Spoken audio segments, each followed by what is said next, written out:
이 땅에 복음을 전한 선교사들의 이야기가 연이어 관객을 찾아가고 있습니다.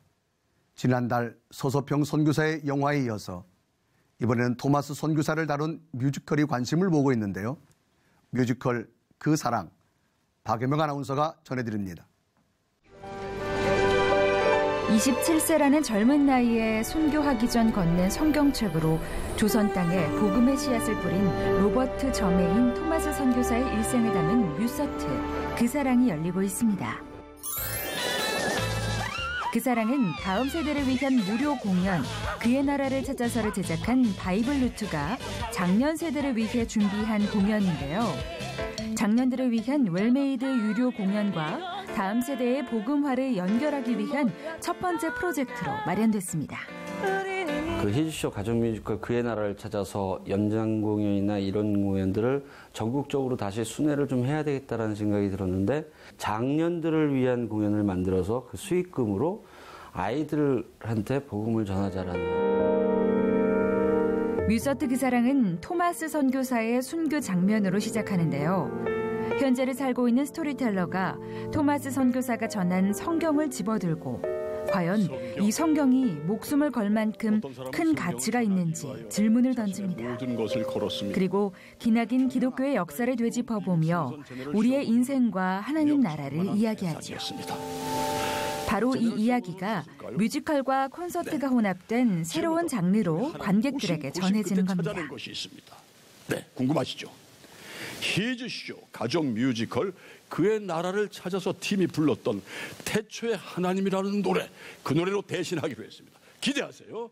헤이 뮤직쇼! 이게 뮤지컬과 콘서트, 그다음에 이제 스토리텔러, 이것도 옛날에 해설자 개념으로 알았더니 굉장히 재밌게 이 공연을 이끌어가는 그런 또 인물이 하나 설정이 돼가지고 전체를 아울러서 이렇게 흐르게 만드는 그런 역할을 이제 제가 맡았어요. 우리 이무성 선생님하고 열심히 지금 새롭게 공부하는 자세로 저는 임하고 있습니다.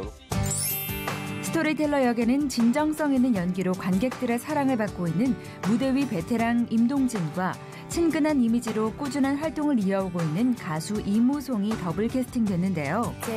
이 밖에도 이원희, 류창호, 김현태, 신효선 등 다양한 배우들이 나서 그 사랑을 만들어 나갑니다. 사실 우리는 어떤 순교자를 생각을 하면 굉장히 위대한 일을 했다, 뭐 했다, 이런 건데 그들도 우리와 같은 사람이었다라는 것을 나타내고 그의 인생이 27살에 마감을 하는데 토마스 선교사 안에 있던 마음은 어땠을까라는 어떤 이런 거하고 우리의 마음을 한번 비교해보자는 어떤 이런 취지에서. 성경의 역사적 흐름이 과연 우리가 지금 살아가고 있는 현재와 어떤 연관이 있을까? 한 번쯤은 고민해 보셨을 텐데요. 이는 결코 동떨어진 옛 이야기가 아니라 우리가 살아가는 인생에 여전히 유효한 가치와 변하지 않은 진리를 전하고 있다는 것. 그 연결고리를 찾을 때 그곳에 하나님의 그 사랑이 있다는 것을 깨닫게 되지 않을까요? 차세대 기독교인의 숫자가 3몇 %라고 합니다. 크라이스죠. 정말 큰 일입니다. 우리 크리스천들이 자녀들을 위해서, 후손들을 위해서 더 많은 이 믿음을 보여야 될 것 같습니다. 특히 이런 좋은 공연을 통해서 다시 한번 본인의 믿음을 우리가 다시 확인을 하고요. 사랑하는 하나님의 그 사랑을 다시 우리 재충전 받으면서 천국의 그 소망을 함께 나누는 그런 귀한 시간이 됐으면 좋겠습니다. 우리 기독교의 부흥을 염망하는 모든 분들은 다 좀 함께 그 사랑에 참여를 좀 해주시기를 간절히 부탁을 드립니다. 공연의 수익금 전액은 다음 세대 복음화를 위한 가족 뮤지컬 그의 나라를 찾아서의 무료 공연을 위한 비용으로 사용될 예정입니다. 뮤서트 그 사랑은 오는 6월 3일까지 어린이대공원 내 와파폴에서 만나보시죠.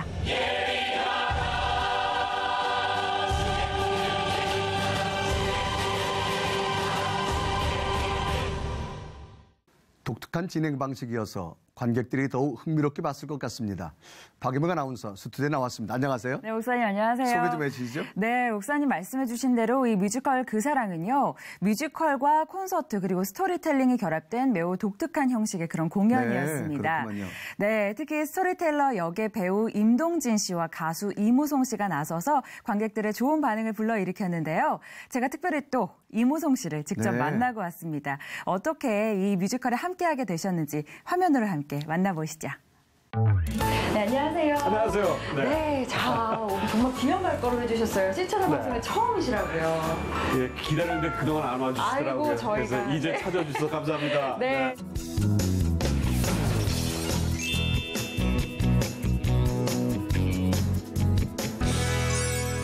또 언제 또 직접 나와주실 거죠? 또 스튜디오에? 뭐 언제 또 찾아오시겠습니까? 네, 저희가 자주 찾아뵙도록 하겠습니다. 감사합니다. 네, 아주 좋죠. 네, 많이 바쁘실 텐데 네. 이번에 공연을 준비하고 계세요? 그렇습니다. 이것도 사실은 처음에 생각지도 못했는데요. 네. 그래서 이게 저의 첫 번째 이제 뮤지컬이 됩니다. 뮤지컬. 네. 근데 이번에 이 작품은 뮤지컬이라기보다는 뮤지컬 콘서트의 형식이라서 뮤지컬 콘서트. 아무래도 조금 생소한 그래서 네. 음악과 이 콘서트가 함께하는 뮤지컬이라 네. 이것들이 좀 어떻게 여러분들에게 보여질지 저희도 사실은 굉장히 네. 궁금하고 처음인데 제가 또 이런 작품을 함께하게 돼서 네. 너무 영광이고 그런 계기가 좀 됐네요. 네. 어떤 내용인지 또 어떤 역할을 좀 맡으셨는지 설명해 주시면 좋을 것 같아요. 독특합니다. 한 14개의 스토리 구성이 있는데요. 네. 저는 이제 그 스토리 사이사이에 이 모든 것을 스토리화해서 여러분께 전달하는 스토리텔러의 역할입니다. 스토리텔러. 네. 그래서 어떻게 보면 사실 전체적인 것을 잘 아우러서 여러분들이 이해할 수 있게 편하게 재미있게 전달해야 되는 입장인데요. 네. 이 스토리는 그 1866년 토마스 선교사님의 이야기와 우리 성경 이야기인데요. 토마스 선교사님은 사실 이 땅을 밟지는 못하셨습니다. 이 전합바다에서 배 위에서 관군에게 이제 처형을 당하게 됩니다. 네. 그러나 그 성경은 훗날 평양 대부흥의 미랄이 되는 성경입니다. 그래서 사실 우리 크리스찬들이 조금 더 자세히 알고 좀 관심을 가져야 되는 분위기에 그리고 그분의 이야기에 좀 더 세간의 어떤 주목을 받는 게 아닌가. 네. 그리고 이제 거기에 따른 우리네 인생을 성경을 통해서 보는 그런 것이라 어렵고 먼 이야기가 아니고 바로 우리 곁에 있는 삶의 얘기라서 네. 더 재미있는 것 같습니다. 네. 그 첫 번째 뮤지컬이라고 하셨는데요. 네네. 어떻게 보면 굉장히 일반 작품들도 많이 있고 네. 유명한 작품들도 네네. 많이 있는데 이번 작품을 선택하게 되신 계기가 있으실까요? 이게 다 하나님의 뜻인 것 같아요. 네. 저도 사실은 뮤지컬을 해야 한다면서 네. 좀 큰 네. 뭐 지붕의 바이올린이나 네. 무슨 뭐 아주 큰 노틀담의 사람들이 많이 아는. 이런 것들을 네. 한번 생각을 했는데 그 사랑이란 이 창작 그게 처음 하게 되는 게 이것도 또 하나님 뜻이라고 생각을 하고 네. 제가 처음부터 결정한 게 아니라 제가 외국을 나가 있는 사이에 우리 매니저가 결정을 해서 그냥 해보라고. 제가 예전에 한번 그냥 이런 게 있으면 한번 해보겠다 그랬더니 네. 이 친구가 그냥 괜찮을 것 같은데 그래서 결정을 해버리는 거라 네. 빼도 박도 못하는 상황이 돼서 어떻게 하게 됐는데요. 네. 뭐 그렇게 된 시작이지만 이게 하루하루 지나가 보면서 이게 우리 매니저의 결정이 아니라 하나님의 결정이라는 게 점점 더 마음에 깊게 그 믿음이 와 닿았습니다. 네. 진짜 큰 사랑을 느끼고 계시는 것 같은데요. 네. 자, 이제 그 사랑이라는 또 작품을 준비하고 네. 계신데 네. 여쭤보지 않을 수가 없을 것 같아요. 내 인생의 그 사랑. 어떤 사랑이었는지도 궁금합니다. 결국은 뭐 방황하고 정말 집 나간 아들처럼 그냥 이렇게 세상 물정에만 모든 걸 이렇게 쏟고 하고 돌아왔을 때 묻지도 않고 따지지도 않고 그냥 안아주시는 아버님의 하나님 아버지의 그냥 그 사랑. 자녀가 왔으니 그냥 기뻐서 잔치를 베푸는 아버지의 그 사랑을 아주 조금이나마 느꼈습니다. 그래서 그 사랑이 얼마나 감사하고 은혜스러웠지.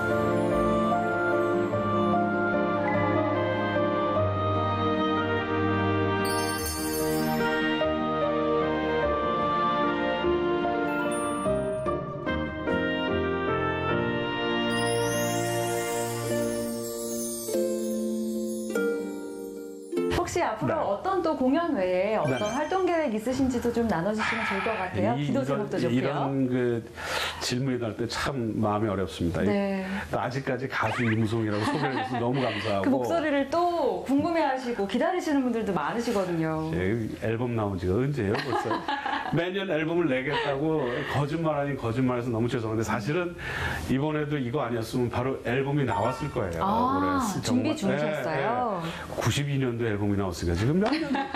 이거 말하기도 창피하셨는데 그런데도 불구하고 아직도 가수로 소개를 하고 연예계에서 이렇게 뭐 나이는 많지 않습니다만 어쨌든 참 우리 신인들 젊은 친구들이 잘하는 가운데 저도 끼어서 이렇게 버틸 수 있다는 게 감사한데 쥐어지는 게 뭐든지 간에 저는 이제 가수가 음악을 만드는 사람이니까 제 앨범도 좀 제작을 해야 될 것 같고요. 그다음에 주위에서 많은 또 선후배들이 저에게 곡을 의뢰한 사람들이 참 많이 계세요. 그래서 그 작품을 지금도 지금 그래서 한 30곡 이상을 써놔서 그분들 미팅도 하고 해야 되는데도 불구하고 하나님이 그 사랑을 전하라고 이렇게 그냥 모든 걸 다 내려놓게 하셔서 지금은 이것만 열심히 하고 있지만 음악적으로나 또 사업적으로나 또 그쪽으로 또 해야 될 것들도 많이 있어서요.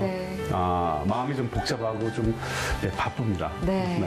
그 분주하신 마음을 저희가 같이 보면서 시청자들과 기도하면서 또 응원해야 될 것 같습니다. 고맙습니다. 앞으로 가수로서 또 배우로서 또 다양한 모습 또 보여주시기를 저희 기대하겠고요. 오늘 인터뷰 감사합니다. 고맙습니다. 고맙습니다. 이번 뮤지컬을 하게 된 것이 하나님 은혜였다고 말하는 것이 참 진솔하게 느껴지네요. 네, 맞습니다. 특히 이무송 씨 같은 경우는요, 바쁜 활동 가운데서도 계속해서 연예인들과 합창단도 하고 계시고요. 다양한 신앙 공동체 활동을 계속해서 해나가고 계십니다. 특별히 이무송 씨 같은 경우는 오래전부터 뮤지컬을 굉장히 하고 싶으셨다고 하는데요. 그 첫 작품이 그 사랑이어서 더 의미가 있지 않았나 싶습니다. 오는 6월 3일까지 계속되니까요. 관심 있으신 분들은 한번 지켜보시면 좋을 것 같습니다. 네, 수고 많으셨습니다. 네, 감사합니다.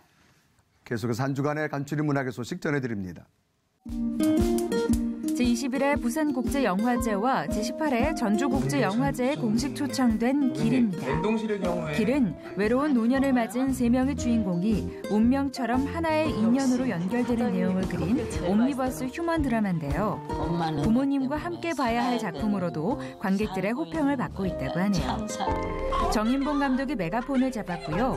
김혜자, 송재호, 허진 등의 배우들이 열연을 펼치며 노인의 외로움, 사랑, 그리고 삶과 죽음을 새로운 시각으로 이러면 죽은 담아냈습니다. 당신 아들이 돌아온대요? 왜 끝까지 어머니 마음대로 하시는 건데요? 왜? 예수님이 광야에서 겪은 40일간의 시험을 그린 영화 광야의 40일도 개봉했습니다. 성경 말씀에 상상력을 더해 완성한 영화로 로드리고 가르시아 감독이 메가폰을 잡고 헐리우드 영화배우 이완 맥그리거가 예수와 사탄을 함께 연기하는 1인 2역에 나섰는데요. 고뇌하고 방황하며 답을 구하는 지극히 인간적인 예수 그리스도의 모습을 영화에 담았다고 합니다. 특히 팔레스타인 광야를 배경으로 인공 조명을 사용하지 않고 촬영을 했다고 하는데요. 어떤 모습으로 카메라에 담겼을지에도 주목해 보시면 좋겠네요. 개봉 첫날 다양성 영화 박스오피스 1위에 등극한 로스트 인 파리입니다. 도미니크 아벨, 피오나 고든이 메가폰을 잡은 로스트 인 파리는 파리에 사는 이모의 SOS 편지를 받고 첫 파리 여행을 떠난 피오나가 우연히 도미라는 남자를 만나 이모의 행적을 찾아가며 벌어지는 로맨틱한 이야기를 그린 영화인데요. 낭만의 도시 파리를 배경으로 독특한 상상력이 버무려져 재미를 더하고 있습니다. 홀로코스트 연구의 권위자인 데보라 립스타트가 나치의 유대인 학살을 부인하는 역사학자 데이빗 어빙에 맞서 영국 최고의 변호인단과 함께 홀로코스트 진위 여부를 증명했던 법정 공방 실화를 그린 나는 부정한다입니다. 나는 부정한다는 개봉 5일 만에 10,000명의 관객을 동원했는데요. 역사의 진실을 찾기 위해 고군분투하는 실화 영화로 우리 기독교인들에게도 고민할 거리를 던져주고 있네요.